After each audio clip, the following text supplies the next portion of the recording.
Hey fellow photographer, how's it going? I'm Michael Zelbel. I would like to ask you, how can you capture an outdoor scene much more beautiful in camera than it actually looks in reality?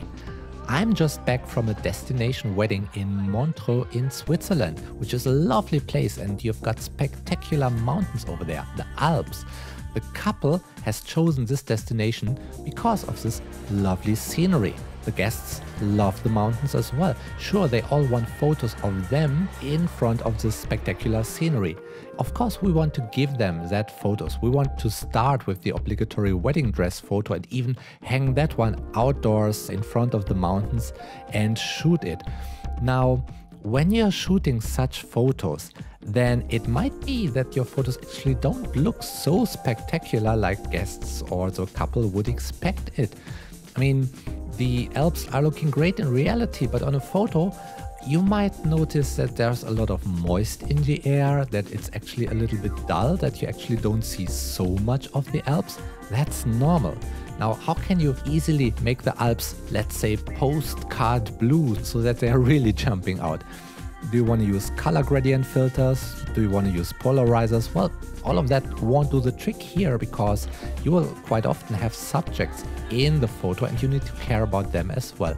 In the good old film days, postcard photographers used tungsten film in order to shoot daylight photos of mountains. That made the mountains postcard blue. We can do something similar. Why don't we just set our camera white balance to tungsten while the mountains are in daylight? That makes the Alps really postcard blue. That's nice. But now, since we have the camera on tungsten white balance, we have to lighten our subject with tungsten colored light from our flashes so that we capture our subjects with the correct white balance. And for this, we simply put a little CTO gale, a color temperature orange gale, in front of our speedlights. Now this way, our subjects got a nice warm skin tone from the flash. The mountains stay lovely blue because they are lit by daylight, which is much colder than the orange light from our flashes. One little tip, if you play around with gales, let's say a handy tip, start by shooting your hand against the sky. Make test photos this way. If you've got a regular daylight white balance and you shoot your hand against the sky, it might look a little bit dull. Now, the sky is probably not as nice as you want.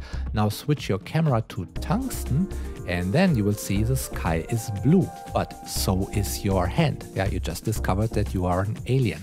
Now you attach a CTO gale to your speedlight, and now while the sky is staying postcard blue because it's not affected by the flash, your hand is actually nicely warm. Congratulations! You're ready to take beautiful photos of your subjects in front of a scenery that is looking out of this world beautiful. People are gonna love you for that, and I wish you good light for that.